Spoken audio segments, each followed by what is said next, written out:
How to cancel auto payment on Amazon Prime Video. What's up everyone? Welcome to another tutorial. In today's video, I'm going to show you guys a quick and easy way to cancel your auto payment on Amazon Prime Video.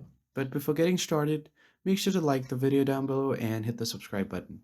And on that note, let's begin. The first thing you need to do is to open up your Amazon Prime application. And once you have done that, you can set it up and select your preferred account. Once you have selected your account, you'll find your account information on the top right corner. You just want to head over to the upper right corner to tap on your profile.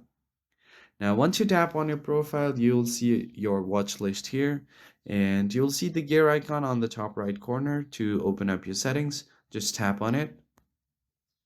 And once you get to your settings menu, you will find your manage account option. And if you don't see it here, what you want to do is first head over to my account section right here. And once you tap on my account, you can just go ahead and tap on manage account. You'd have three options here: manage, delete, and sign out. You just want to tap on manage. And then if you have a membership, something like this will appear and you will have an option to end your membership. So if you tap on end subscription, your auto payment will be canceled. I hope you found this video helpful. I'll see you guys on the next one.